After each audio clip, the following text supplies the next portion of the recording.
Hello and welcome to Casual Magic, the show where we talk about the fun side of Magic the Gathering. My name is Shivan Putt. Casual Magic is brought to you by CoolStuffInc, where you can get cool stuff. Use my code CASUAL to get 5% off your order. From Coalesce Apparel, where you can use the code Casual Magic to get 10% off your order.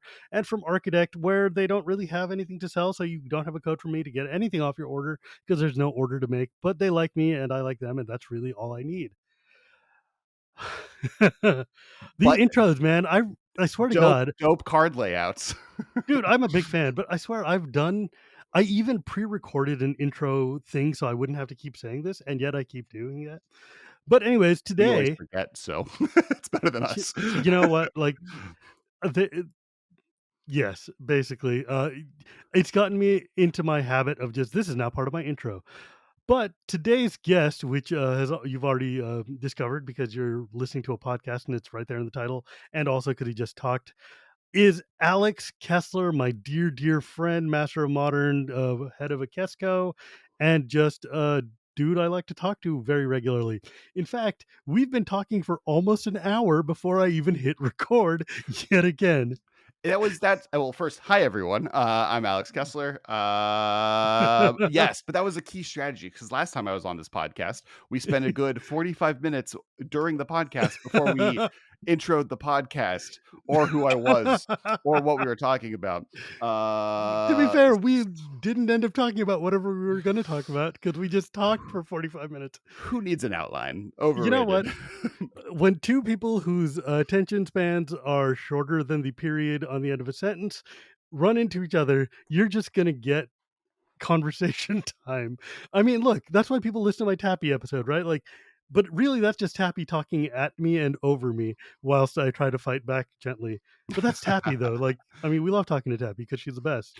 Oh, and one of my favorite episodes of the Masters of Modern podcast, which if people want to go listen to, they can, is the episode where I had both you and Tappy on at the same time. One of my favorite additional pieces of content on our YouTube channel in general is Marshall, who is our editor, records all of our podcasts at 2 times speed just because it saves him infinite time. God, I remember. And he posted a clip of us talking the way he was hearing it, and it was like almost unintelligible chipmunk conversation. So if you're a podcast listener that listens to this podcast at 2 times speed, get ready because there's my God, words dude. per minute is going to be high here. So here's the thing, right? So me, Kessler, and Tappy, I consider these two of my very, very dear friends. And we were hanging out in Las Vegas together. And I am a very strong and bold talker. I can talk over anybody and I can just go and like talk forever, except when I'm sitting next to Tappy and Alex, at which point I get completely obliterated in the conversation. It never happens with literally anyone else. You guys are the only two people I've ever met who can just it feels like if we're in Dragon Ball Z universe, it feels like I'm Yamcha compared to all the normal humans. I'm a superhuman. I can fly. I can shoot fireballs. But then you guys are like frigging Goku and Piccolo over here. And I'm like, well, I guess I'm just another Joe.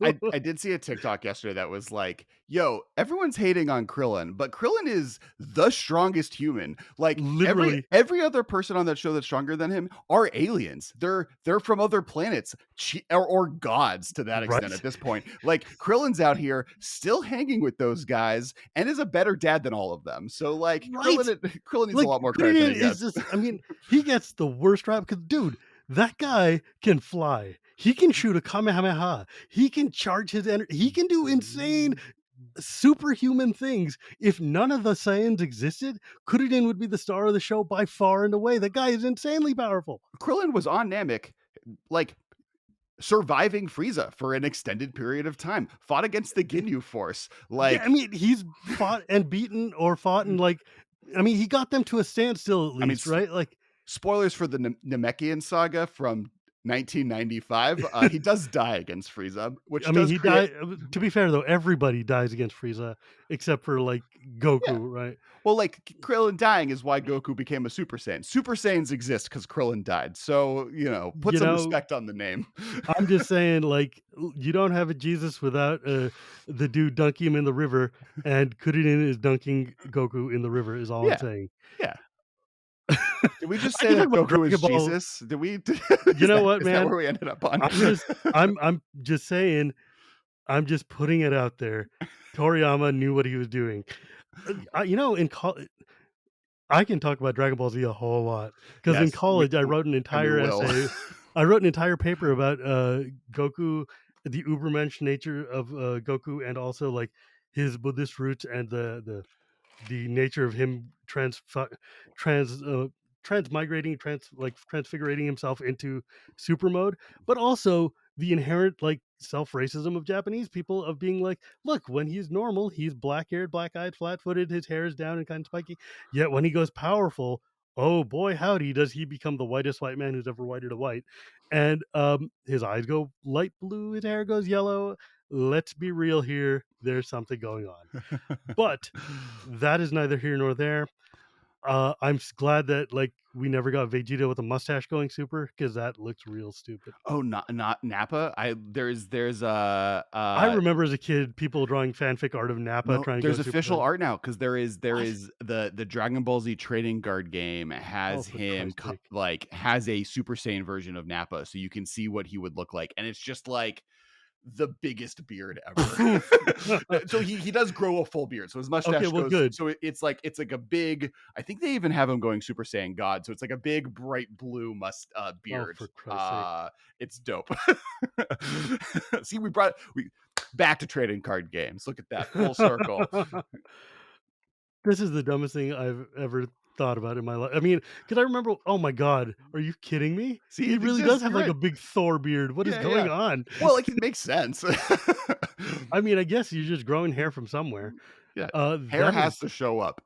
that Where? is real dumb. Well, it's like Raditz. What happens if Raditz goes super? His hair stands up and then it goes back down again? It's like this is dumb. Like I mean, I like Super Saiyan 3, right? Your hair, you can Yeah, have hair that is Super Saiyan, but is the gravity is still it's not it doesn't beat fair, gravity. Hair fair. can't beat gravity as a Super Saiyan. It's your one The enemy. one thing, right? I miss Dragon Ball. I need to watch that again. It's been too long. I would there was a time when I watched Dragon Ball in 20 different languages just because That's impressive.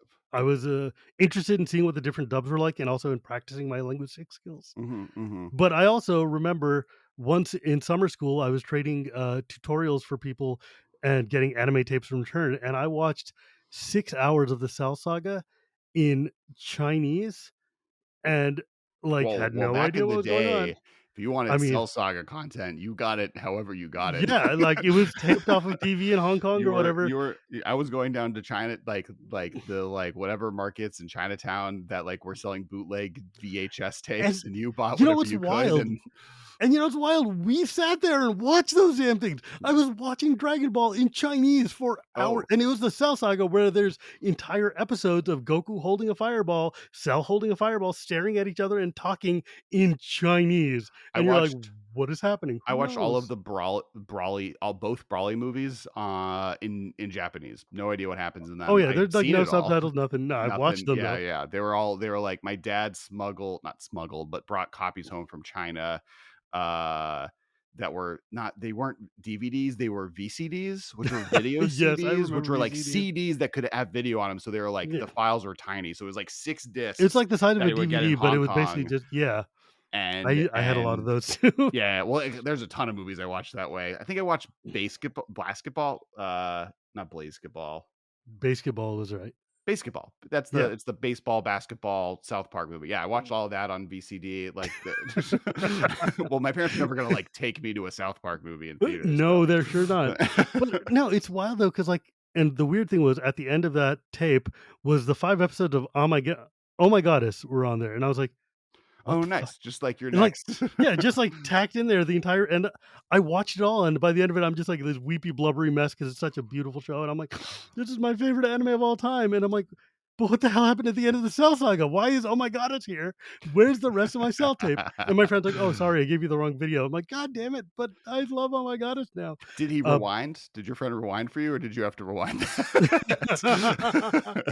Dude, the things we did in the '90s for anime, you kids have it easy. Like, Oh, it's I It mean, is yeah, absurd. like, I think one of the reasons anime is having such a massive comeback is because of just how Ease of much access, more dude. accessible it is, right? I Like, mean, and like, when my wife and I ran an anime club in college, our showings were based on the whims of what came from Japan that week that we could subtitle in time by ourselves, right? sure, sure, sure, So sure. it was real. I mean, we were real weeby back then. Um, but As I am now and have been since, you know what? I guess. I was hardcore weeby until I moved to Japan. Sure. And then I was like, "Oh, this is actually real gross and bad." Like, calling yourself an otaku here is like saying, "Hey, guys, I molest children." And that's when I was like, you know, maybe I need to reconsider my association with this art form if the people Also, who created it think it's real creepy and gross. yeah, I think also the, like, relationship with that content has also drastically changed there, right? Like, the fact Right. that Demon Slayer is the most profitable movie in Japan cinema history is like a insane statement That's that is insane. true now, right? Like, and the Jujutsu Kaisen movie came out 2 days or last Friday and is like top 3, and number 2 is Your Name, and number 4 is a Miyazaki movie, right? So it's not like the world has changed from 2000s everywhere in the relationship. And like cuz also it's like, it's the All the same kids that grew like up. yeah, all the kids grew up. It's the reason that Pokemon is cool now, and then if you tried playing Pokemon in the 90s it was weird if you were an adult. It Yeah, and yet here I am sitting here playing Heart Gold again, beating it for the first time because I just sat on it for 10 years. Because my kid has gotten into Pokemon, so now I have to be the cool dad and be into Pokemon. Um, Even like a comic books movies, right? It's the same kind of story. I mean, that's what well, art yeah, that is what anime is in the US, right? It's comic book content. And we in the 80s, if you were a comic book nerd, there is very specific stereotypes that exist to this day about kind of who you were. And now yeah. they're the most profitable movie Now it's franchise just of all generic time person. by just significant dollars. Dude, I mean, the fact that friggin' Spider-Man, what's his face, the new one, is like the most profitable Christmas movie since like Avengers 3 or something. No, no, it's the third most profitable opening weekend of all time. Oh my god. Of all it's I think it's Endgame, Infinity War, Star Wars. And I guess Spider-Man people in were the top desperate 20, for Spider-Man anything. is 4 of the movies, which is, like, also wild. Yeah, it's like Um, that's it, I loved it. I did not expect to because I normally hate Spider-Man movies, but I loved it. I yeah, loved I this don't wanna movie. spo well, we're now tangentializing into a new subject matter. Do we wanna talk about magic? What? Cards? Oh, you know what? Honestly, I don't even I remember will what I was gonna talk to you about Magic Cards. I uh, wanted to bring you on because Kessler runs a toy company, I and do. part of his toy company is a game called, that he's coming out with called BattleBots that he sent me a copy of and I got to play, and I was like, "Hey, you should come on my show and we should talk about it once I played it." Well, I played it, so I brought him on my show. But we can also talk Nice. about Magic because this is ostensibly a show about Magic. I mean, Um, I will talk about Spider-Man: No Way Home in a non-spoilery way as much as you would like, or No, anime for you know, days. I think really that's all we need to say is that it was fantastic. Yeah. If you liked Spider-Man, Into the Spider-Verse, then this is the movie you need to see. Um, but I don't care about Spiders-Man, so I'm going to move on. Um, how are you doing, Kessler? Have you played a lot of Commander or Modern lately? So I'm like, in the what are the exact words we like use? 3 yeah, yeah, 3 yeah, keyword commander. In the last 3 weeks, I've played actually probably the least amount of Magic I've had since quarantine started, mostly because it was the Well, it's a holidays, holiday. so we, like, put our stream on pause and, just, like, also the amount of time I've had. I played a lot of League of Legends, though, which is weird, but, Hmm, the over the last the arcane year, effect. much Magic has been played. All I know is that yesterday was as of recording, yesterday was the first day I'd gotten to play Magic on stream in quite a while because of holiday stuff and other work things. Mhm. And I'm playing against on Chase's stream, Sure. and they had invited a few folks, and one of the dudes there was playing a Dragon's Approach deck, which Yeah. is Dragon's Approach, of course, that spell that does 3 mana, 3 damage to the whole table, and then if you have 4 of them in the graveyard and you cast a fifth one, you exile them all and summon a dragon from your library. And Rachel uh, Weeks has a really good, cool version of it too, right? yeah, She plays, this yeah. guy was running it with Neheb. So mono red Neheb, which is the one that after your combat step, you get red mana equal to the amount of damage that was done to your opponents this turn. Oh, cool. So it's hella good because he does damage. He plays these dragons approaches. Then he summoned Lauthless, the one that makes a 5/5 every time you summon a dragon. Then he cast Dragonstorm for 4. And then he That's stormed off that's and got so like sick. 4 mega dragons, all of them that have the crazy when something ETBs, I do a crap ton of damage to the universe type of Mhm, dragons. mhm. And he didn't kill us all, but he basically kind of had us on our knees to like Yeah, yeah, yeah. dying. And I was like, okay, well, I've got literally one thing I can do because I was playing my Brea deck and he wiped out my Planeswalker who could untap my mana sources and my tutoring artifact guy that would let me go and tutor for things. So I Mhm. was like, okay, well, I've got literally one thing in my hand, and that's an Urza. So I'm gonna flip the dice and see what happens. Roll the dice, see what happens. I threw Urza down. I shuffle my deck. I have just enough mana to activate it once, and then I'm tapped out. So I play Urza. I tap out, and I shuffle my deck, and I'm like, I gotta flip, and the only thing I can flip is a Wrath of God, or I die.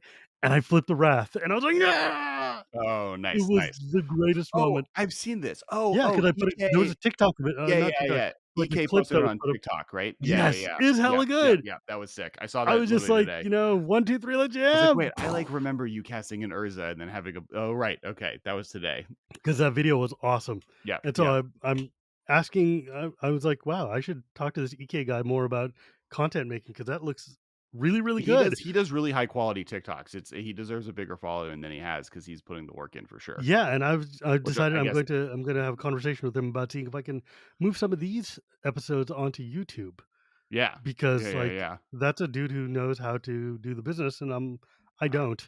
Otherwise, I would have. Yeah. Um, But yeah, so hey, you know what? It's 2022 and this is coming out. Last year was a really big year for modern. A really Yes. big, big year. Like the beginning of the year blew, right? Like you guys had a miserable format. Well, like the modern horizon, this basically War of the Sparks of Modern Horizon 2 is going to be like this weird, fascinating history of the format. So, I guess for those who don't know, I'm one of the co-hosts of the Master of Modern podcast. My main Magic content creation games are either that or on TikTok, where I'll do a little bit more of a wider version of that, and then we do Monday Night Commander streams, and then Sunday modern streams on all of at Kess Wiley. Just look for that or the MMcast. But it's been really fascinating watching like modern evolve from where it was at to where it is now, and how modern horizon sets have affected it, how COVID affected it, right? Where you did have a 9-month period where paper magic tournaments weren't happening. And Mhm. I will say Commander is a great paper magic for doing through live streams and digital play, right? Like doing the webcam version of Commander works because it is still like a social hanging out experience. Modern and 1v1 magic doesn't work nearly as well, partially because it like there's not a lot the lack of variance in 60 card play is hurts your ability to have that much fun doing that. Yeah. And the And cheating. yeah, yeah, oh yeah, you can't do an actual tournament, but even just like playing for fun or testing or whatever has its challenges because of variety. Also, like I can be friends with my commander opponents. It's harder to be friends with your modern opponents. Yeah, you don't want to talk to them or give them It's anything. it's kind of why I stopped playing. Like, I mean, to your point at the beginning of this podcast, like me, you, and Tappy are all of the variety of like, oh, I just want to be friends with as many people as possible and have as many cool Yes. conversations as I can, and will speak as fast as I possibly need to be able to have as many conversations as I possibly need to.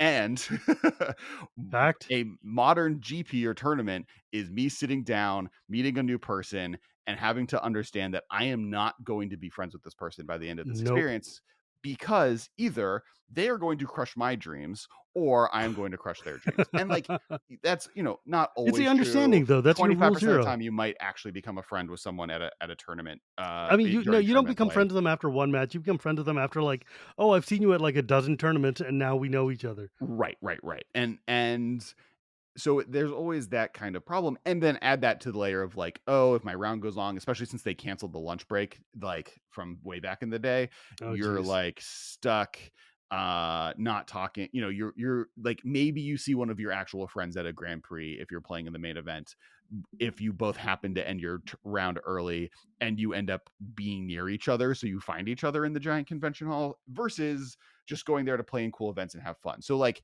that problem extrapolated itself during COVID to webcam play. And in fact, our podcast, even for a while, because Moto still existed, but Moto is It uh is.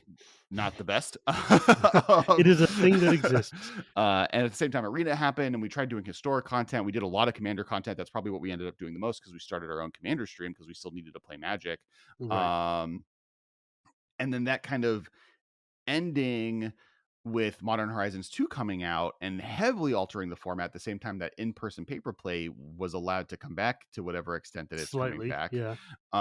has been a really interesting kind of reinvigoration of the format, Mm, while also kind of seeing Wizards' new belief system around it. So, like, up until Modern Horizons 1, and really even like, which was also the herald of the announcement of Pioneer and mm. Arena coming out, right? Like War of the Spark came out. Boy, Pioneer is a thing that I really wish Pioneer had been able to take off, but it was announced, like, a week before lockdown, right? Like, Well, it was no, no. announced in So December of that year, and then it died.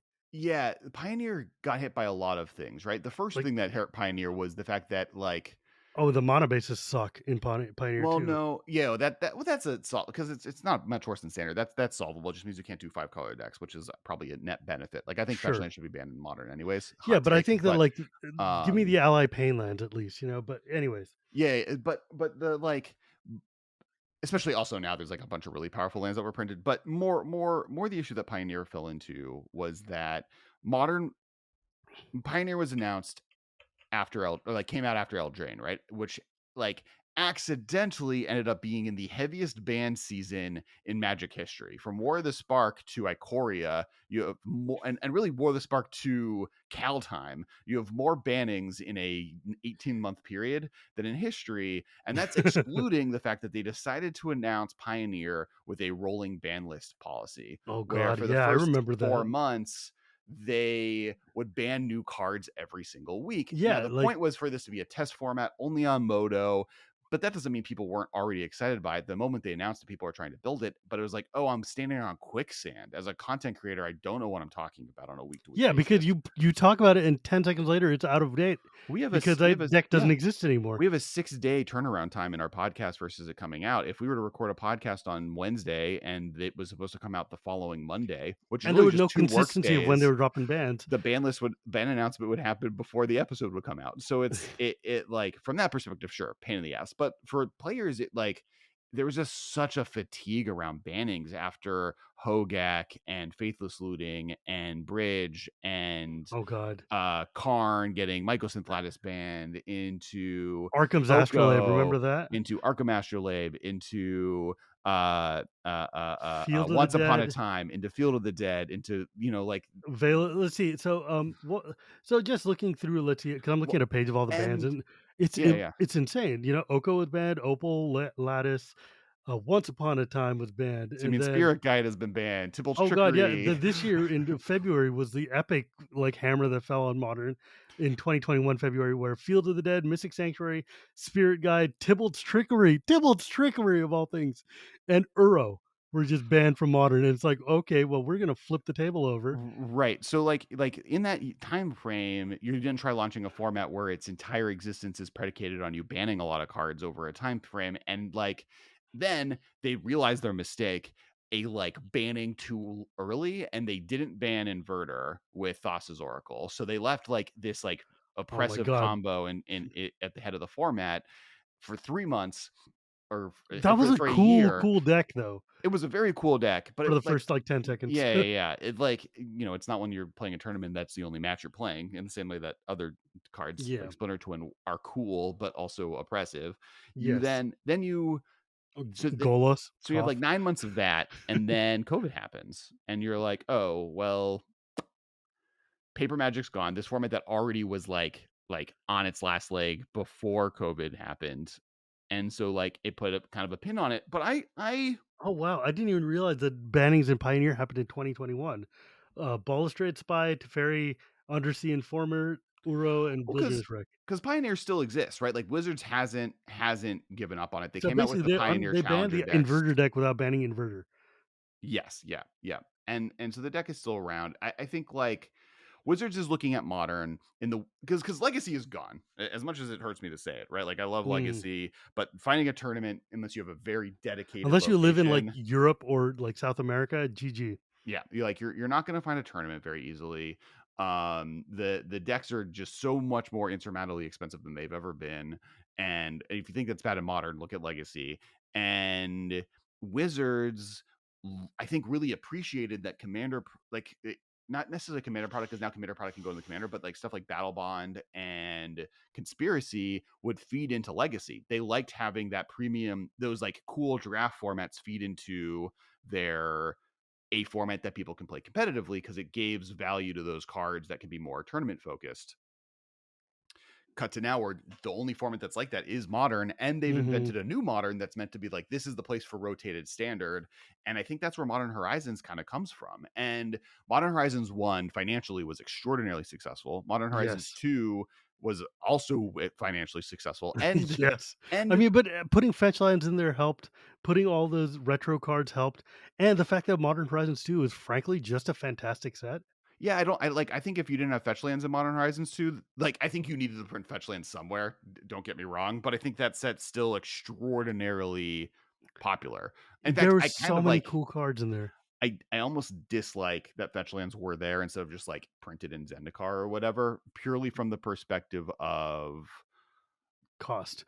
the cost of yeah, like, it that's an interesting one, but you've printed Ragavan, you printed, like, there's a bunch of really powerful cards in it that are really popular. I do think there's a whole conversation on how it's affected, but from Wizards' perspective, Modern is more diverse than ever, and that's kind of their goal for the format, especially because Yeah. now the expensive cards are cards they printed recently, so from a financial perspective, it makes more sense. And Well, because I then remember I had, Forsyth on the show, and he was one of the lead designers for this, and he was telling me, like, "Look, our goal with MH2 was to make a set that would pump up decks that were fringe playable or, like, tier 2 or tier 3 or whatever, and give you new decks to build as well to kind of, like, give Modern power in places that it didn't have power before."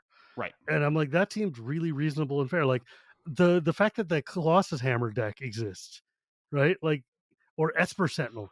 It's weird because it's so easy to think of Modern Horizons 2 as being, like, a specifically commander-focused set because that's what most of us do and most of us talk about.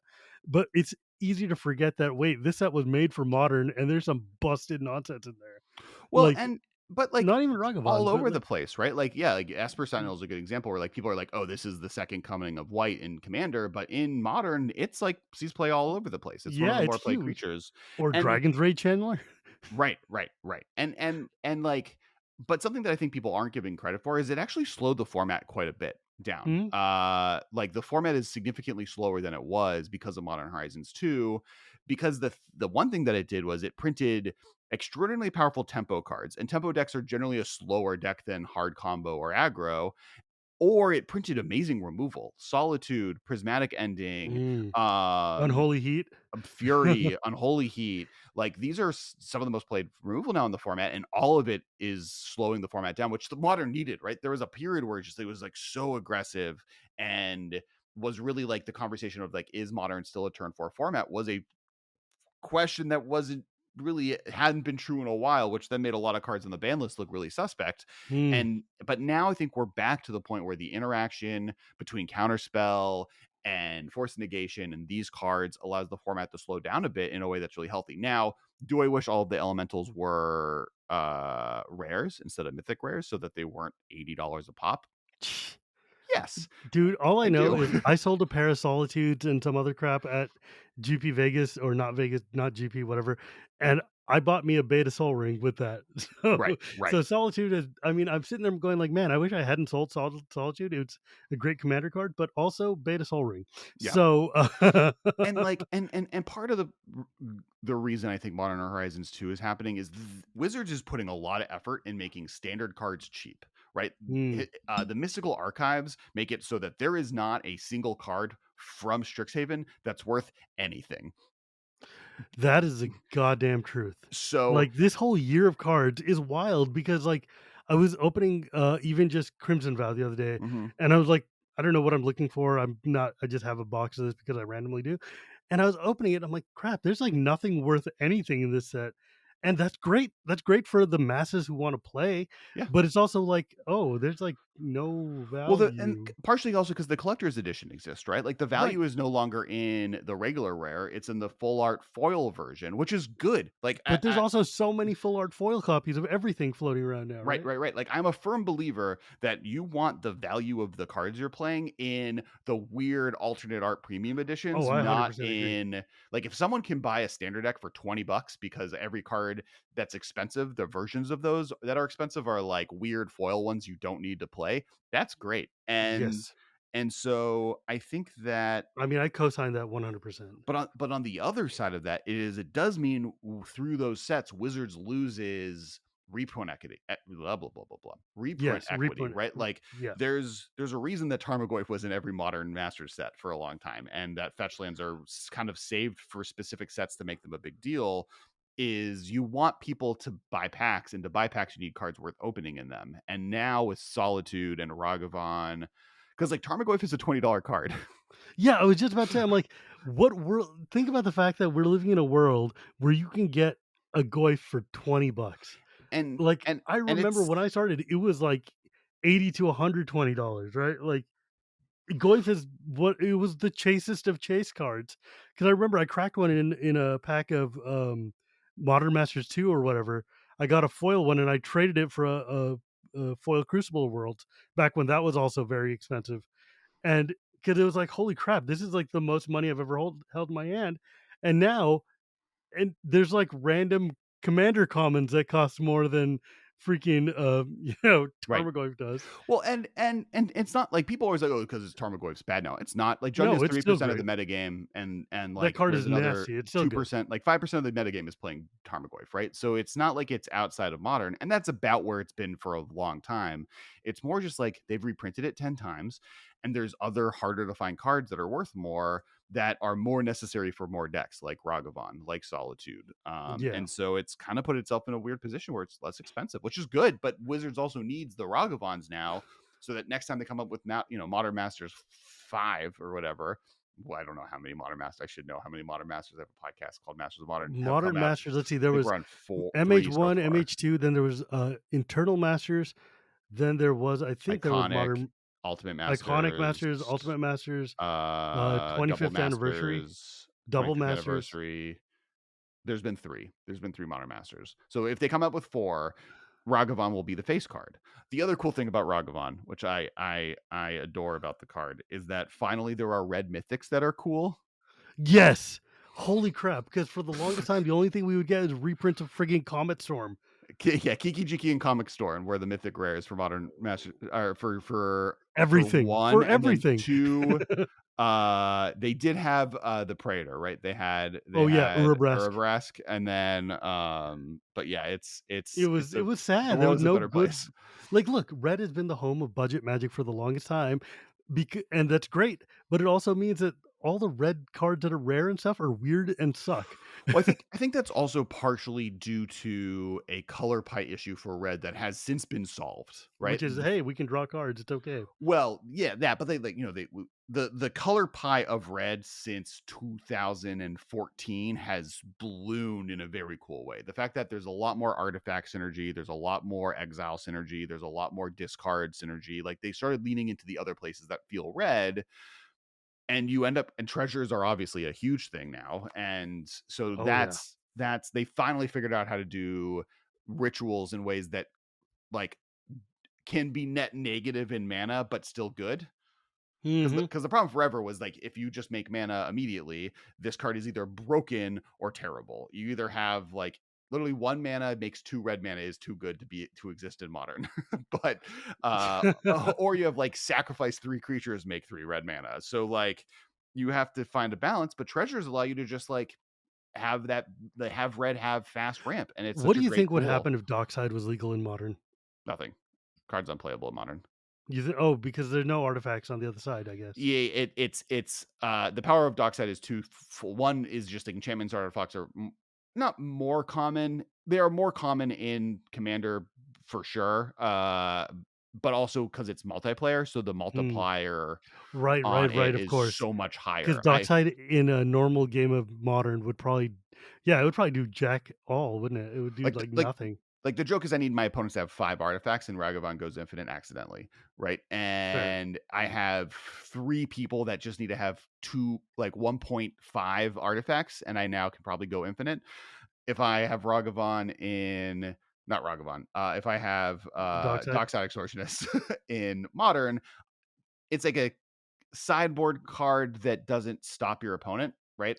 Right. Like, Like, or it's it's not gonna help you win against, Affinity or anything. yeah, if they printed like what's the land that makes spirits for your opponent? Um, it's a red-green one. No, no, no, Um, no. It's colorless. It makes any color. It makes a colorless spirit. Oh, what is it when called? it gets tapped, right? It was with the Yeah. fires, Yeah, uh, whenever you tap a land, your Punishing opponent. Fires. Like, I No, know no, the no, other no, one. no. That's Skin of Life. You're thinking of Grove of the Burn Willows. Oh, right. I am thinking of using the power of Google. And by that I mean Forbidden Arch Orchard. yeah, Forbidden Orchard. Like Forbidden Orchard, but made if they were like artifact tokens, like if you gave your opponent artifact tokens, Oh my god, that would be broken. it would That be would be nuts. That e would be nuts. even then I don't think it'd be playable in Modern though with No, but it would be Dockside. that Yeah, would it'd be a break cool card. Commander in Yeah, half. yeah, yeah. It would be a good card. Don't print that Wizards. Well, if it makes it Well, depends on maybe what not. artifact it gives them. There is that one card that makes, your opponents get blood tokens. Those are technically artifacts. Yeah, yeah, like But that nobody's gonna it doesn't matter. Nobody's gonna do that. There's faster right. things to be doing. Like it that's kind of the point, right? Like Treasure Dockside. is not as good in Modern as it is in No, although no, I have seen people playing that no, no, no. Strike It Rich. Treasure can be very good in Modern, right? Like, there are treasure cards that see a ton of play in Modern. For Hmm. instance, Ragavan. Ragavan is good for like I said the other day, Ragavan is broken like 6 different ways, and it's the combination of all of them that makes it just nutso. Sure, but it's not treasures that aren't like, there are other treasure cards that see play in Modern. It's specifically the multiplayer aspect of Dockside Sure, that's sure, an sure, of issue, right? course. Like the I require my opponent to be doing something that is not guaranteed in Modern and therefore hurts. Yeah, but still, like, that's another great answer for because the other place they're getting reprint equity is in the Commander products. They're actually like Right. worse at finding places for those to be reprinted. And I do Mhm. think the success of Commander Legends.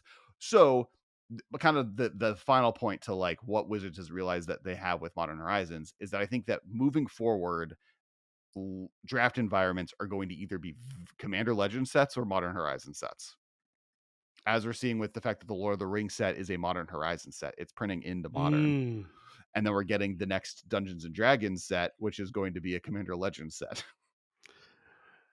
That's next Yes, year. you're right. I was sitting there, I'm like, "Wait a second. What do you know that I d oh, no, you don't know because I know this too. The That's public Baldur's Gate info. set." Yeah. Yeah, Baldur's Gate is going to be a Commander Legends sequel, and the Lord of the Rings Right. set is going to be a modern. It's not going to be a. I will say I It's don't not think it's gonna a be Horizons because it's not. I don't think it's going to be at the same price point, and it's. no, it's going to be more of a normal human price point, but it's the cards are not going to be Modern Horizons level cards. I think they're not. Yeah, the power They're level of it's it the isn't power going to level, be I as think high. I think if I I was a have. betting man, I would say that it's way closer to, like, a Crimson Vow level power level than it would be a Modern Horizons level. Um. The cards are gonna go to Modern because they wanna still let you play with Legolas outside of just having him in this deck, but I'm gonna bet that these are not gonna be game-breaking cards. I would guess it's Time Spiral at power level. Okay, I'll give you Time Spiral. I'll give you Time Spiral. Like a Time Spiral remastered or whatever, Yeah, right? Where like, like, it's there's gonna gonna be a be few some really cards that are gonna powerful make cards. You'll be yeah, excited. obviously, you wanna have your Bilbos or whatever be able to be Modern Yeah. playable, There is but a weird like looking at historic though, like Wizards' tolerance for just can I swear in your nonsense. podcast? Don't like Um it. Effing around and finding out later. Mhm.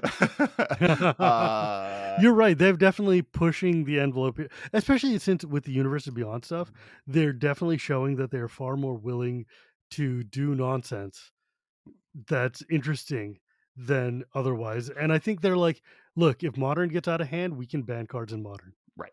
Right. Which like I'm and like and we can talk about Commander now. This is a Commander podcast. I'm like kind of a proponent This is for a casual Magic podcast that is about fair. any format we wanna talk Which about. which in the realm of Modern to bring it to the casual side, we as a podcast, one thing that we have been a huge proponent on on pretty much forever is that modern is meant to be fun, right? Like Yes. the I think one of the reasons we've had the success that we've had is we've always had a philosophy of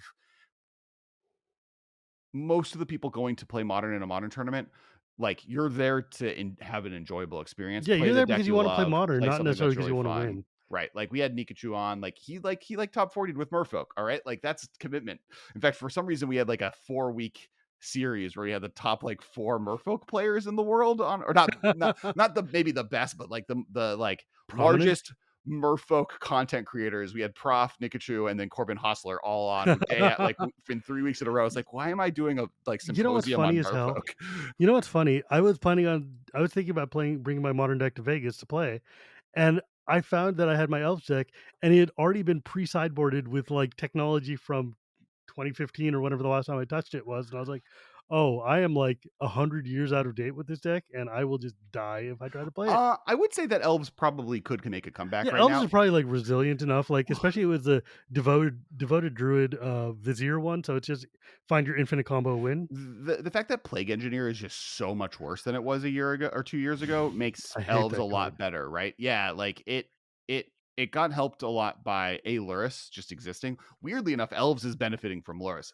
Yeah, like that I have a hard time breaking out a commander color identity rule sometimes Mhm. to remember that, wait, Lurrus would just be slam dunk in my elves deck. I don't think I would. Well, you could play it in, no problem. Yeah, that's cool. I think I don't know if you want Lurrus as a commander in elves, or not commander, a A companion in companion? elves, because of Elvish Archdruid being so important for that deck, and then Oh, also yeah, of course, Archdruid the is more than the 2/3 that drains your opponent. The uh, black green, yes, it's, 1, 2, 3. god damn it, I know what it is. Yeah, Elvish Archdruid could work. It's a 3 cost, right? Or is Lurrus No, no, 2 with Lurrus is commander? 2. Oh, god damn it. Oh, Um, from a person who has a Lurrus commander deck, I have one of the only ways you can play red. I have a Akiri and Miara Lurrus companion deck. It's really really really fun. Highly recommend checking. I played it on I Hate Your Deck actually that's 2 months ago, I'm and having it's a a hard time blast. imagining a Lurrus EDH deck. Yeah, you should. Well, like, because remember, it's only the creatures. It's only permanents have to be two Oh, drops. is So it? spells can be whatever Oh, commitment. Like, so I'm playing Adnaz Shaman of the Pack, in by the way. Shaman of the Pack. Yeah, yeah, yeah. Shaman of the Pack. So I think Lurrus wouldn't be great there. But what's good about Lurrus is that the decks that were playing Plague Engineer are now playing Lurrus, like Jund Great. and Grixis Control. Well, like I think Lurrus isn't a bad matchup for elves because it's not like you were ever trying to remove No, yeah, like, I don't care what you're doing. If your you're as their long as you're leaving my value. guys al yeah. Right. Like now, Grixis control being or Grixis like Death Shadow being better is maybe bad for you, and tempo decks that like are just running Yeah, all the I mean, four there's a bolt, whole four lot of absurd hatred going on right right. now. There's, like, There's a significant amount of removal in this format. right, right. It is like, your creatures are not hanging around, so and there's a lot of, like, collect company type of stuff, and it just I don't know, it feels like it's a bad place to be. Like, I really wanna build that white equipment deck, though, the hammer. Hammer's really cool. And It Hammer looks was good really before fun. Modern Horizons 2, and they just like got a lot of power with Urza Saga that like is really cool. Yeah, but I mean, like, Urza Saga. Like, that card is Very good. Yeah, yeah, yeah. I don't think it's bannable, to be honest. no, I it's think not bannable. It's Ragavan still might only okay. might be bannable. Like that's the Okay, one so I'm here's on a the line question for you on. that I was gonna ask, 10 Yeah. seconds ago. Ragavan or DRC? Which one's better, Ragavan? Yeah, I think so too. I like, there's a lot of people who are Like like, "DRC is just amazing," and I'm like, "Yeah, you know, it that is. you're Like trying to Dragon just Rage be." Channeler is an insane It's a card. super good card, but it's not Ragavan. Like, I think people are trying a little too hard to be cute when it's like, "Oh, yeah, this is way better." I'm like, "No, dude, it's a great card and you play them together, but Ragavan wins games by himself." I think you can make an argument that Ragavan is the top 10 creatures ever printed. I don't think I I can make I that think argument for DRC. I think I think that's fair. I I think it's definitely think that Ragavan worse. is I think you can make an argument that Ragavan or Deathrite Shaman are the best one drop of all time, I and think it Death would be I an think actual fight. I think Death Ray Shaman is better than Ragavan. Like Yeah, I'll give you that. I would maybe argue that Ragavan should stay legal in modern. I think it's doing a relatively positive thing in health of the It's format, cool. It's other such than a cool maybe its card. expense. Yes. I think that Death Ray Shaman would be bad for modern. I think that what they do, Ragavan is significantly worse later in the game. Hmm. It's and it's not better early in the game, right? Like the fact that I Yeah. have to do damage, I have to attack them, I have to hit them. I do get to draw a card, but I have to have the mana to cast it, and I do get to ramp. I get the ramp effect if I'm And it able to doesn't do have haste. damage. So, like, you have to dash in or you have to Right. wait a turn, and Versus that gives them time to kill it. Death Shaman where I'm like guaranteed, as long as they don't kill it, I'm guaranteed to get the ramp spell. I like have the Birds of Paradise on lock no matter what, and in colors that shouldn't necessarily have it, like mono black decks. And then late game, it's a great stabilizer and win condition that And it over has that time, second point of toughness just yeah, unnecessarily. yeah. Unnecessarily. It also can be counted on more to add your fourth color. Like I don't as of right now, either people haven't figured it out or people aren't taking advantage of Ragavan to really splash past a third color. Well, yeah, because you get the treasure. You get the treasure. So the treasure does give you another color, but like at most people are using it for a prismatic ending. Like they're Mm, not using it to like when Bloodbraid Elf got banned for Deathrite Shaman Sins, mm, Deathrite Shaman was like just letting them play white and letting them just play a Johnny yes. Vengeant because they needed a 4-drop and a Johnny was the best one and they could play white no problem. Why wouldn't you play white? Oh, you could play Path to Exile now. Why doesn't John just play 4 colors? And like and Blood Moon's bad against you because you have Deathrite Shaman. So them hurting your greedy mana base didn't matter. There's an argument that maybe Ragavan should be doing this, right? And just like why aren't decks I playing think 4 people have colors? not nearly explored all the depth that Ragavan has, just Sure. because right now it's so strong on the face of it by itself. But I think there's a lot of room to be creative and grow there.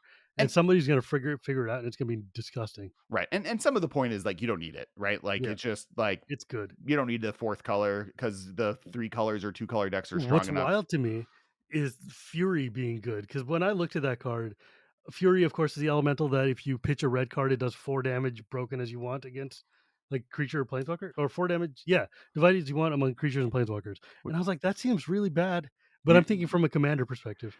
you want to know why elves Is it isn't good good again? right now? Yeah, because they can just 'Cause Fury wipe my exists. table with 1 friggin' Fury. That was my big shot call off of Modern Horizons that I'm proud of, too, was that Fury is, like, the second best one. Oh, It's yeah, in it's like Solitude and Fury, and then there's other ones, I guess. it's the Everybody thought endurance. it was gonna be the black one, right? Yeah, everyone thought it was Grief. Grief ends up being the worst one. People were higher on Subtlety, and my, like, big thing was, like, Subtlety is bad. Subtlety is better than I thought it was going to be, but it's more because the decks that want to be doing the Cascade and or Elemental Subtlety is shenanigans the one, the blue one that, I it's that puts counters a spell, pseudo counter spell? it's only creatures, though.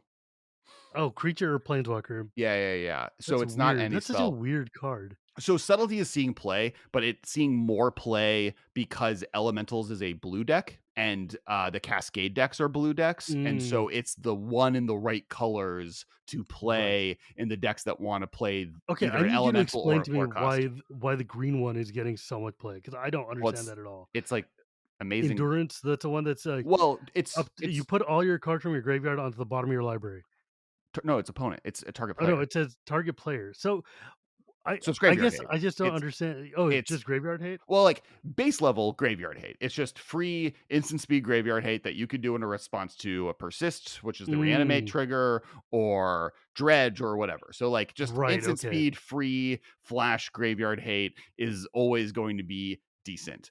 Then you add the layer of it's a very decent body and at a rate that's pretty amazing, like a 3/4 that also is graveyard hate that you can play at the end of your opponent's turn or in response to them doing something without pitching a card is also very good and on rate. Mm, And then the third one is protecting your graveyard. If you are a combo deck that needs your 2 pieces that need to be in your graveyard and your opponent Tormod crypts you, you can respond and reshuffle your graveyard back in.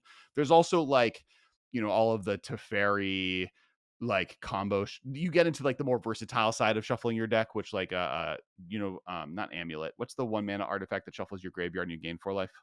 the elixir. Yeah, Elixir Immortality win condition from like hard control decks, which is like Mm, I it if I never run out of cards in my graveyard, if I have 2 endurances and I make sure one of my endurances is in my graveyard when I cast my second endurance, my deck never ends, which means that as long as you can't kill me, Oh, I will eventually win. That deck isn't super popular in modern, like, but that is a option. Well, the big one is it's a instant speed graveyard hate. That's on the cheapest body with the best rate for what you're getting of all 5 sure, of the spells, sure. right? Like a 3/4 for 3 flash green creature is a rate that if you showed it to someone from 2002 would It's break their brains. They would assume that for you to cast that, you had to sacrifice 2 untapped forests right, and then it would do 8 and it's got an damage to upkeep you. cast. Yes, and you have to pay 3 green every upkeep. So like so like that's part of it, right? And like Solitude's obviously the strongest one. It just on both ends, it's really strong, and the combo with Ephemerate. But Fury, people forgot that a 5 mana double striking 3/5 that wipes the board when it comes in is good enough. Right, yeah, nobody, because that's the thing, everybody was looking at that just at the as the free spell version and forgetting that it has a body that it comes attached to, and that the creature is actually really good. And it does have the subtlety benefit as well, right? Where red is one it like the elemental colors are green, red, blue, right? If Mm, I'm playing an elementals you're deck, playing, I'm Rug, Omnath 3. Omnath, like the best elementals are in those 3 colors, and maybe you're playing white because Solitude and Prismatic Ending are just that good. Mm. But you like those are the like Fury is just one of the cards you want. Also in the Cascade decks, it's like really strong because you're playing Fury and you're playing Fire Ice and you're playing Stonebreaker Giant, the Adventure Giant. Welcome to Alex Kessler's guest of a podcast that's audio only from a show that is audio only who cannot remember card names. Yeah, I'm just like, I don't know. Like, you're asking me Adventure, about things that I don't think about. Um, which actually, like, I've gotten people in modern Bone Crusher Giant. Bone Crusher Giant, of Yeah, yeah, course. yeah. Let me tell you, when someone Teferi protections you and you have a Bone Crusher Giant in hand, it is one of the most gas moments I've ever experienced in That's gross. That's that. People gross. forget that Stomp reads damage can't be prevented this turn as its main first piece of text. Yeah, but Teferi's protection doesn't stop damage, it just phases you out. No, no, no. It prevents damage. The reason you can't kill your opponent is damage prevention. Hang on. It doesn't phase a Do I need player to out. have I been doing this wrong? So you're not sure Until your your oh next your life turn, total your can't life be total can't chained. change. All permanents you control Oh phase no, it out. wasn't Teferi's protection. It's Yeah, and you have protection from everything, so you can't even. yeah, yeah, yeah. It's the fog effect that I'm thinking of that I got someone with. We Yeah, could but just we could just ignore that part happened. yeah, we're just gonna Future move on. Shifm that edits things. Let me It's tell you, okay. there's nothing better than Bone Crusher Gianting your opponent who's casting fog or If any you think type I'm of. cutting any of that out, you're joking. Okay, anyways, that's plenty on that. Um, wow, I was not expecting quite like the lecture, but that's really cool though because modern is so neat right now. And it's so cool to see all these weirdo decks showing up and just different ways to play. And like Modern Horizon 2, yeah, it sucks that all of these changes have come from one set, but at the same time, it's so cool that this It one set has brought about so many changes and I and so talked many interesting things to do. we did like a whole episode on this with Prof, right? Mm. On like the effect of modern is modern now a modern horizons format. And kind of the what we really kind of got down to was yes, Modern Horizons 2 has been extraordinarily influential, but so has the last 3 years. And Fact. like Luris is doing more in Modern Horizons, in Oh my my god, opinion. Luris. If there's a card that's gonna get banned from Modern, it's gonna be Luris, not Yeah, I not think Ragavan. That card is nonsense. like I think that like the companion mechanic is doing more damage to the format than anything from Modern Horizons Like, right it's now. wild to me. I've been watching, like, people play the Yawgmoth deck and, like, the discard deck going on, and the fact that Turok is showing up in there makes me so happy. Mhm. Like, Turok being around to discard things. Also, what do you think about Murktide? I think it's a really cool card. I think like it reeks Yeah, a little bit of like we're gonna get delved to work one day, don't you worry. yeah, And because it's it's a still little like like, I don't wanna be delving stuff that I could be flashing back, and then it's like, just delve it away and make an 8/8 for 2. Okay, well, that's broken now. Like, yeah, that's dumb. I think it's very strong. I think it's fine. Like, I think delve on a creature is much more punishable. Like, I don't think it's that much more damaging than Tasigur ever was in the format, Sure. or Fish, right? But Hmm. it like is just a better version of those when those were going to be outclassed by other cards in the format anyways. And I do like that it makes it so that like the blue red decks have a reason not to play Luris and black, right? Hmm. Like Murktide region is a great reason to not play Luris, which is good in my opinion. So I think Fair. it's generally beneficial. I like love I like any reason to make my graveyard like behind. I don't know if this is won't be done in video, but behind me there's a nice shelf of Magic decks, and like there's like three of them, and most of them are graveyard decks. So like I'm here for Delve or Dredge, or there's is that on me or you the beeping? I think that's you. Hang on one second. Yep. Yeah, so the heater when we run it, it set off the fire alarm, Oh no. which is weird. Um, It's cold in California. No one believes it. it's weird. Anyways, actually, let's shift topics for a second because Sure. I had actually remembered what I had brought you on to talk about, which is you had Dragon Ball started. Z. I hadn't actually thought about talking about Dragon Ball Z with anybody ever for a long time, but you had started recently, or have I guess not started, but definitely been pushing a lot this idea of Artisan Commander, which Yeah. is like Commander based around uncommons or something like that. And it looks cool, and it's definitely in my wheelhouse of playing underutilized cards and looking at the format in a different way, and I was hoping you would be able to talk to the people and tell Yeah. me what's going on with this. So me and one of the co-hosts on the podcast, Michael Grothy, who also does some design work for Wizards as well on Commander product, like kind of came up with it over the summer, and it partially just couldn't exist before this summer, or like even I guess it was September. Time doesn't matter this year. I don't know what seasons are. I live in California. Time has no The meaning. but basically, like, there's always been an idea of like Pauper Commander, or like in 60 card formats, Paupers existed forever, and the limitation of being all commons, and that isn't possible. But when you add uncommons, people have always like, oh, because before we came up with it, there was the idea of Pauper Commander, or artist, or what's the Merchant Commander? What's the uncommon common format? Peasant, like Peasant. peasant cubes and peasant whatever. And there would be like, oh, but you get any rare. Like, it doesn't have to be legendary, but every other card has to be common or uncommon. Or you can only have rare legends, or you can have any legendary creature, but the rest of the 99 have to be that. And that always, like, to me personally, felt messy and was like ununifying. And but the other side of that issue is that there just weren't any good. There were very limited amounts of good gold colored commanders at uncommon or below, right? You had a few of the original legends commanders, which are all different levels of terrible, very iconic, but not very good. Because we're not, you don't even get the rare ones. You only get the common and uncommon ones. So you're in the realm of like 5 blue white for a 4/4 with rampage. Look, man. Dominaria gave us a lot of really interesting Well, ones. so so Slimefoot? so Dominaria gave you a cycle of 10, right? So you have 10 gold color commanders, and that's it for 2 years. And then with like some weird stuff, so like the red black dragon Kamigawa had zombie. No gold ones. There's some. no gold cards in Kamigawa. They're all monocolor. You do have some Oh, right, monocolor right, options. right. So you only have 10 gold color options, and you need more than that. But since last year, you have Commander Legends with all of the uncommon partner cards. Yes. You have all of the gold legends from Zendikar. You have all the gold legends from Kaldheim. You have all the gold Yes. legends from Strixhaven. You have all five, and you have all the gold legends from the Adventures in the Forgotten Realms.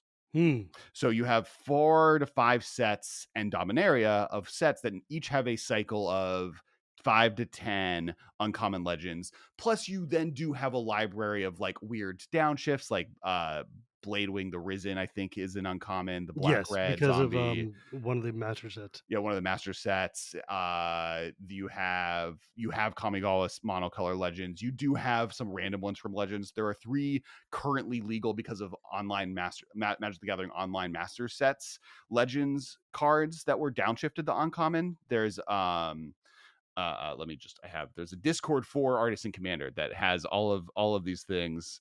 You have Junt, you have Bartel the Rune Axe, which is a 3 black, red, green giant warrior 6/5 with vigilance that can't be targeted by aura spells.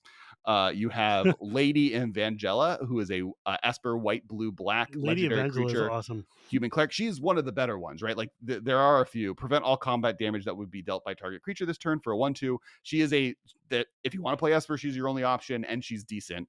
Ragnar is the third one, which is green. It was just Bant, green, white, blue, human cleric, green, white, blue, tap, regenerate target creature 2/2. So Yes.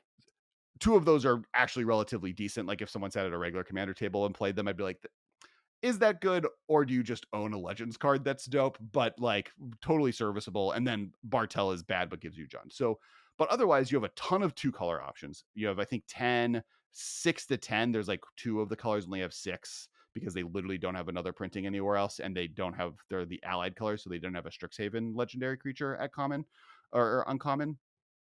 Okay.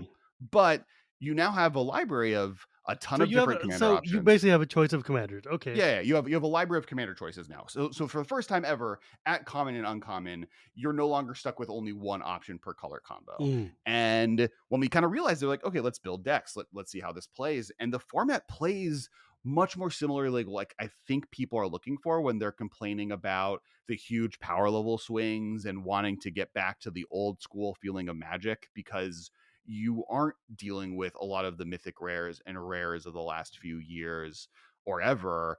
And so the power level of the format is like heavily depreciated, and there's not a lot of board wipes, and there's not a lot of like the interaction is pretty high, but there's no like wipes. So the board states get really big. So you're able to kind of do your thing.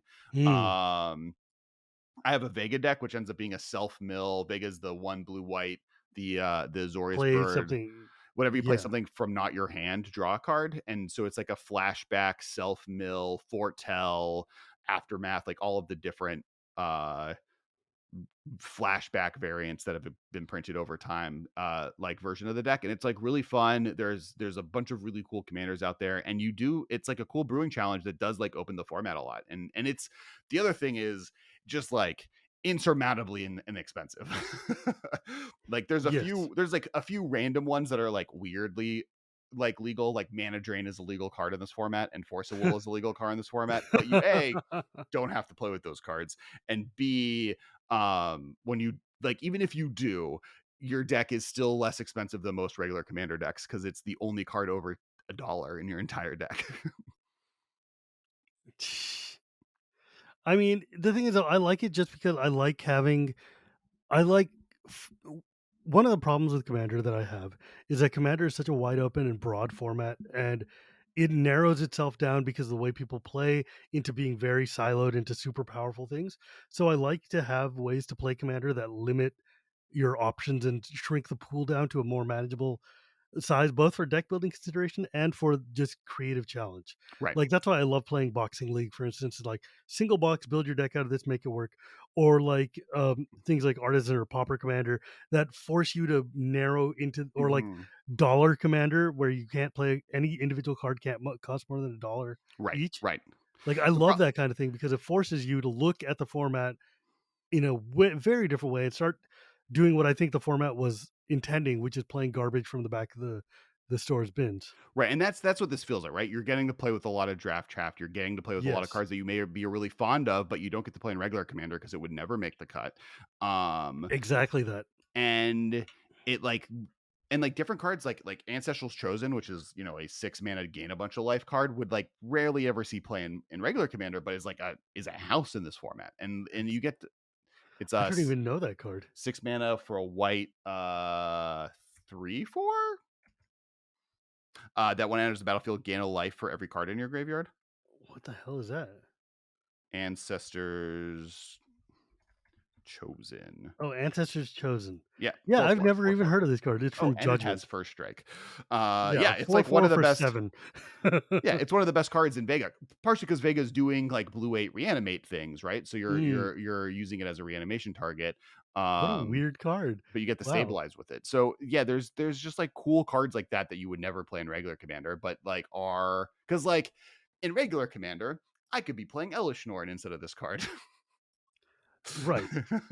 And Yeah, like, I'm just saying 7 mana white, you can get a lot. You can get a lot. not an artisan. You definitely have to be choosy what you're doing, and they have to be Like, powerful 1 more effects. mana Yeah. and you're at Avacyn, right? Like, Right, right, exactly. So, like, it opens up a lot of really cool cards. Oh, Constant Mist is the card that I God, used to get. Constant Mist, that's a I love that card, and I've also just started taking I'm deciding to take it out of Titania because it's so broken and It's, like, my just favorite thing to do in that deck, yeah. oh, yeah, like, that card is a house, but it's also just an unbeatable lock once you get going. No, you play the Giant. That's the card that I beat with the Giant. Okay, yeah, if I played Constant Mists and you just pulled out a Bone Crusher Giant in EDH and just, Oh, no, like, I think Bone Crush shanked me, I would have been over. I would I have think just had to retire. yeah, I think Bone Crusher Giant is a heavily underplayed card in Oh, that Commander in card is general. nuts Yeah. and absolutely should be played more than it is. Because of that clause, right? Like, first, I think, like, Lightning Bolt is more playable than people give it credit in Commander. Like, if you look on, like, EDH Rec at the top whatever creatures, like, the top 150% of them are murderable by Lightning Bolt, and you're just, like, gonna eat some random value creature that you're gonna be happy you killed. Yeah, Uh, and Bolt is just such a good card, and people just like, you need single target removal. You do. yeah, It's EDH needs and more single target removal, and people and don't play enough. And most of those are X2s. Like, X3 is such a weird power and toughness, power level Mhm. wise. Like, X2 is a lot more common of things you need to kill, or X1s especially. So, like, Bone Crusher Giant being like a decent removal spell for that world. But then the corner case of like, oh, your protection spell doesn't, like, your fog effect or your constant mist effect, like, actually doesn't work, and I get you, like, thoroughly, is, like, I think more the reason. And then you have a 3 you get the 4/3 for 3 that, like, is a creature that can do damage and/or can block for a turn. So I think Yeah, it's more playable. Back to so Artisan. yes. The most expensive card in the format is Bazaar Baghdad. So it ends up that rarity, before 1997 is weird. It turns out that every card in Arabians and Antiquities was at best uncommon. Yeah, and power level wise, there is high things like Demonic Consultation and Laboratory Maniac are both legal in the format. Thassa's Oracle isn't, and Tainted Pack is not, but Demonic Consultation is. Treasure Cruise is legal. It's the same ban list as regular Commander right now. I mean, that could change over time. The format hasn't had enough depth to really change it. But what we liked about it is it's clean. There's no like, there's no Yeah, because it's weird just Commander with a different, like, framework. It's not anything different about that game. But there's no, like, weird mitigating rules on how to make this work. It's just like, it's Commander, but only commons and uncommons are legal. You wanna look on what cards are legal on Archidekt or on Scryfall or your random app, just select only commons and uncommons, and every card that shows up is legal. There's no explaining, there's no weird, like, "Oh, only creatures that have the enchant like, that only creatures printed from this point forward, or Yeah, only no, it's just power and toughness whatever's under." legal is Yeah, legal. just it's, like, super easy to get into, and it's cheap, right? Like, the other one's like, And I you can made just play them against normal Commander decks, it's fine. They're just that's Commander decks. that's, I think, the mistake a lot of, like, Sub-formats make. sub formats make. Like, I think the biggest mistake that Oathbreaker has made was unbanning Primeval Titan. And Prophet of Krufix and, Yeah, like yeah, yeah. That was the first one, right? They then unbanded a yeah. few other ones past that, but, like, making it so that you can always add cards, right? Like, I think if we need to add cards to the ban list in Artisan, we'll add them because, like, say Mana Drain is just, like, too unbeatable, or Bazaar Baghdad. I don't know if Bazaar Baghdad's ever gonna be an issue because the amount of Nobody people that plays own it. Bazaar of Baghdad in a 100-card format, Right, dude. right, right. Like, say Rhystic Study is too powerful in the format, we'll ban it, right? Like, that's fine because if I'm playing a sub format with additional cards banned, I could still enter any Commander game Right, you can and still pull be back and fine. play in a normal Commander deck, it's fine. Because there are a ton of decks I have that don't have Rhystic Study in it. But if I have a Primeval Titan in my deck, I can't now just play this in a format. So I Yeah, have like, Oathbreaker decks and I have a blue-green lands deck. I have a blue-green good stuff Oathbreaker deck that I've been trying to convert into, like, a EDH deck, and the reason I built it is because I could play things like Prophet and Primetime, and now it's really hard to actually convert that backwards into a 100-card Yeah, format and well, because especially that I had it in Boulders, and if you double sleeve decks in Boulders, it fits perfectly. So I couldn't even add the extra cards yes. into it to, like, have them be, it's just like, it's not I wanted Artisan to be very easy to jump into, very easy for people to understand, very fun to play. And it's like we've done a lot of streams. So if you go to the Kess Games YouTube channel, which is where Top Decking lives, and we do like weekly Commander content there. That's where like we'll post the VODs from our stream. We have a few Artisan games up there. Also, if you go to just artisan.com, it has like a link to the Discord to join, or artisancommander.com. Oh, I was gonna say, I'm like, I got artisan.com. Don't, all of those people that would have had that before me for some yeah, reason. like of the past 30 years of somebody who's got Artisan. But yeah, But so that's artisan, cool. yeah, It's neat that you're actually trying to do this. I love it when I see random 100 card formats show up, like Gladiator or yeah, Artisan. I'm just like, it makes me happy because I love to see different ways to play. The more ways we have to play, the better the format is for diversity and for finding people the power levels that they want to play at. And so I'm super stoked to see that, and I hope it takes off because it's fun. yeah. I think And it's really neat. yeah, and as you said, the fact that you can just take the second play against the regular commander pod, it's Yeah, the also fact that great it's for just a me. regular commander deck is great.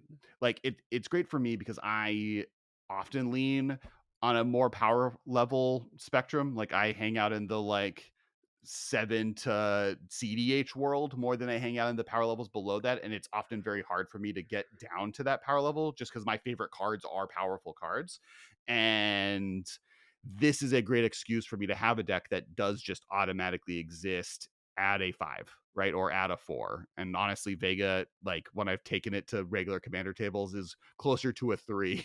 Unless Yeah, it's people, like, look, you're not gonna be winning a lot of games. It's still gonna get housed by a lot of these but it insanely strong decks. but I've played against other friends' decks that are artisan decks that like Vega is a very special case because it is a control deck that was built to play an artisan and to kind of like rely on the You built fact it that, for a meta, man. You built it for a meta. well, it relies on the fact that people aren't going to kill me very quickly, right? Because it doesn't do anything for 6 turns. I play my 3 drop and then I play flashback spells that just self mill me that cost 4 mana, and I draw cards that just do more of that. And I'm playing like the spirit under whatever disturb draft Oh boy. comments from the last 2 sets. So Innistrad. like it's not doing powerful things. Now if I get to turn 25, I might win because I'm like able to create insane loop states, but like it's going to take a while. In regular commander, getting to that is harder. But like other decks I played against, like there's Carter is one of the decks I played against Yes. a few times, and he's a house, and he's those decks would be able to handle regular commander games without too much issue. There's like a really strong aristocrats power suite, right? Like Blood Artist is legal. A lot of the really powerful sack outlets are Like, legal in the what I format. really wanna do is I wanna make an, artisan deck around Svella, the, red-green, troll who can Oh yeah. do the pseudo Golos thing of, look at the top 4 and play one of them for free. Hmm, hmm. I think that card is super good and super fun. I actually want to make a normal commander deck, but it would be really fun to just be able to build that kind of gruel chaos in with uncommons and commons.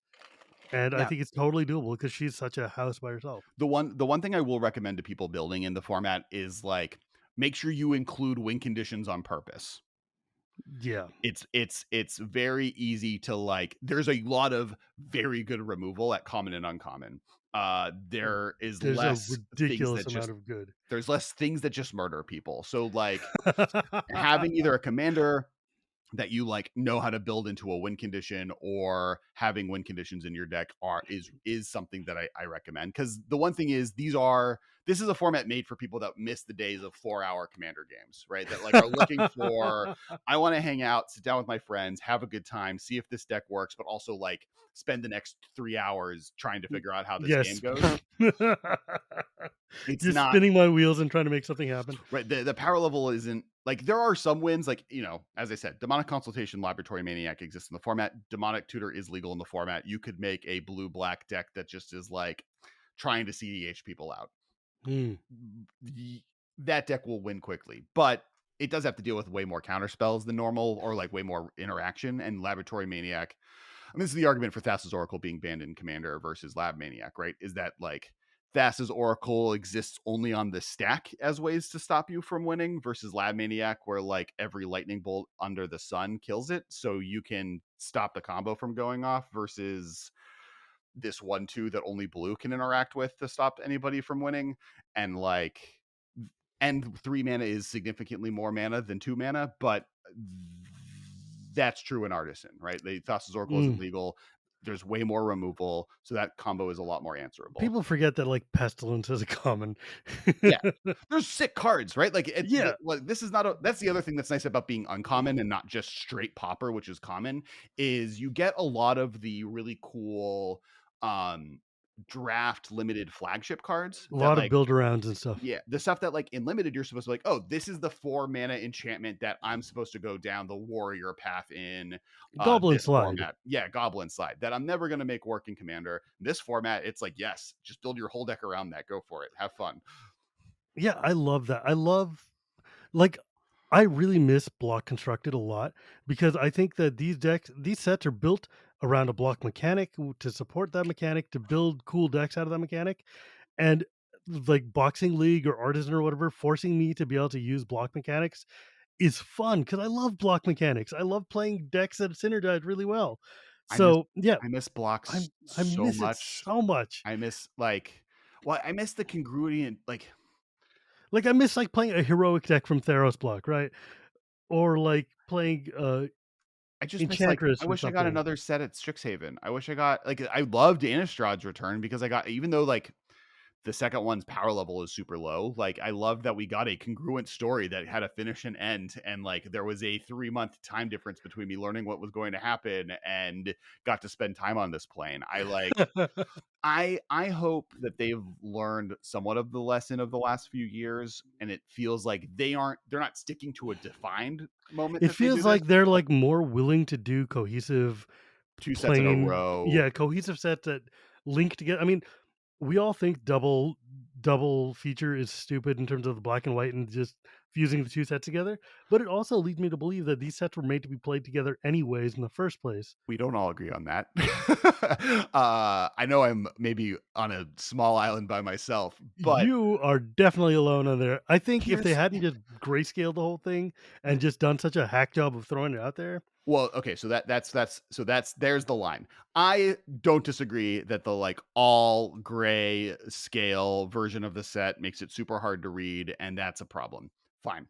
I have no arguments there. I love the fact that this is a just the 2 sets smushed together. I think, like, that as a drafting format is what I'm missing from blocks. Liked the problem with blocks was how weighted it was, right? It was always like, oh, it's like 2 of this set and 1 of this set, so you can never make a congruent draft format because they don't mesh well Yeah. together. So you're always gonna have, like, to weight one over the other, and they never really got that figured out. When it's all together, like, I love Time Spiral Remaster Limited, right? Like, that was such a fun limited environment. I am so excited to draft that format. Should it be a little less expensive? Yes. And I think the weird premiumization of the cards is the problem there. And I do Yeah. agree that the fact that they're all grayscale is going to be a nightmare. But from a like, I want to experience, especially these 2 sets where they feel like they So should have been one here's the set, thing, right? right? Like Like Blood and in Flashback don't exist together in a limited format, and it makes me sad. in Arena, they did the decathlon, right? Mhm, And in that one of the ones for the decathlon, it was a sealed format where it was 3 packs of Crimson Vow and 3 packs of Midnight Hunt. mhm. And I'm like, "Damn, this is hella fun. This is how this set should have been in the first place. This is great." And it makes me sad that the next time I play that is gonna be black and white, Yeah, like, I know unnecessarily nonsense. that's going to suck. It is not going to And be I a don't know how deal they're breaker for me, collating I though. don't like how they're collating these cards. I don't like the fact that you're gonna get 2 of the exact same evolving wilds with different collector art numbers. My OCD does not allow for that. Sorry, this is How did you deal with Teferi having 16 different printings? luckily, I hate mono blue Teferi, so I was okay with just not thinking about that ever, but boy, did that like, I only collect subsets of things. That's why I collect things like masterpieces or expeditions. Because if I tried to do more and collect all of them, I would be pulling my hair out. And this just I can't deal with the grayscale. I can't. It makes me mad. But you know what? Let's wrap this up this hour and a half after okay, so we talked for 45 minutes before we recorded, and now we've been talking for like an hour and 20. Yeah. So let's wrap up with tell me about BattleBots because everybody needs to know because that game is hella fun. Yeah, so this is a game we have been making since 2016. So it's now 5 years in the making. It is basically it's a collectible figure card battle game. So it's kind of a combination of if you took like Magic and a tower defense game and combined them into a single game. And so each player comes to the table with a boss, and they're giant gods and beings from across timelines and universes. So there's like a giant mech robot, there's a captain ship possessed by its captain, there's a like an ogre, there's a samurai Yeah, dragon you got, like, goddess. all the tropes there, it's Yeah, very yeah. cool. It's very tropey. So like you each person collects one of those. You take yours. That your opponent has their own. It comes with a set of cards, 28 cards. They're the exact same for every individual boss. Like Captain Boat A and Captain Boat B will have the same deck. There's no deck building as such. And then you take your boss. There's a map that you play on, and you battle against their boss. And like the main 1v1 format, you summon minions. So like Samurai come with Ryu, who's the dragon goddess, and then Captain Boat comes with pirate minions. And those are the main like attack and damage format. And different cards upgrade or have effects. You roll dice for resources. So it's not like Risk or other dice battle games. Risk was the closest thing I had, though, because it definitely felt risky in the sense of, like, rolling up and trying to do damage and stuff. Yeah, so it's interesting because people have said like, "Oh, this feels like a war game," and me and Michael were the main designers of it, and have like the closest I've ever played to like Warhammer is I played the X-Wing game like twice. The X-Wing miniature game. But so dice rolling is used for resources. So instead of like in most war games, when you like your army of 5 attacks their army of 5, and you'll roll your attack dice, and if you fail, you won't win the fight. This is at the beginning of your turn, you generate your mana, right? You roll dice. There's 2 resources, energy and crystals. You use those to do different effects, and the dice just decide how many of each of those 2 different resources you have on a turn. So none of your actions will fail during your turn. So it's not like you can have a bad roll to like, oh I like put into an attack and now I rolled badly, so I've like overextended myself. It's, Yeah. oh, at the beginning of my turn I have more energy, so instead of maybe playing this card, I'm going to make minions and move them over here and activate my Yeah. ability. And it's Um, cool because the art is really gorgeous, it's very bright and stunning, the figures are super fun to play with, and it's got a lot of interesting tactics and strategy, and some more stuff I wanna talk to you offline because I've been playing the game and I have rules thoughts, yeah, but, it's neat, and I think it's cool, and I want people to buy it from you. yeah, so it's available now. So literally, like this week, we shipped the Yeah, final didn't you last. finally get all your stuff from Yes, China or whatever? our Kickstarter backers are finally receiving it as we speak. They're the deluxe edition. So there's a version of the game where you can do a, like basically it's two-headed giant, right? It's a 2v2 mode. That's like what we recommend for 4 player. It's the closest we have to Commander.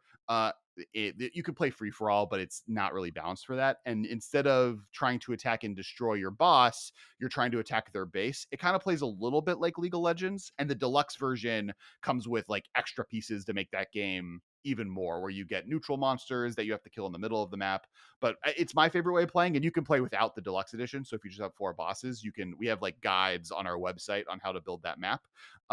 Or you can get the deluxe edition, which is like $160, but comes with all 8 bosses, a giant board that you can put them on, and then all of the other pieces you need to be able to do both versions of the game. Yeah, it's very, very cool, and I just think that, it looks really fun. I've been having fun playing it with my son, and I hope people really enjoy it because I want to see you succeed, and that means Thank getting you. you to tell people that your games friggin' exist, doofus. Well, so like we've been in this weird gray area because we kickstarted in 2018, and I don't know if you've noticed, the world has been weird since then. So it's like we've been starting promotion. We now have a YouTube channel, Battle Bosses on YouTube. We have a bunch of little boss breakdowns. So if you want to see Yeah, what the like, look, class plays you've like, made board games, you've made puzzles, you've got toys. You should be doing more to advertise your stuff. yeah. But that is just me yelling at my friend. So, So anyways, Kessler. battlebosses.com. That's where you Yeah. find the game. If you want all the other toys I make, like puzzles and hoops and all of that stuff, go to Kess.co. There's no M. I have a 4-letter website though, so that's dope. Yeah, right? uh, Like, that's wild. but yeah, so Kess.co for everything else, battlebosses.com for battle bosses. If you go to Kess.co, battle bosses is there well. And then for like me in general, I'm at KESSWYLIE on basically every social media platform. Yep. Twitter and TikTok are my favorite of those, but if you want other ones, I'm there as well. And if you're on Discord, don't bother us because we've got a secret hidey hole just for our friends. Well, no, you But can go to the Artisan Discord. oh yeah, That one's yes, bopping. there's an artisan Discord. Go there; Arti it's cool. ArtisanCommander.com for the Artisan Discord. I mean, you got a website. That's pretty rad. But anyways, friends, you can find me on Twitter at GearPrettyGears. You can find Casual Magic anywhere podcasts are sold or at CoolStuffInc. This show is also brought to you by Coalesce Apparel and by Archidekt. And remember, my friends, it is not magic without the gathering, and we will see you next time.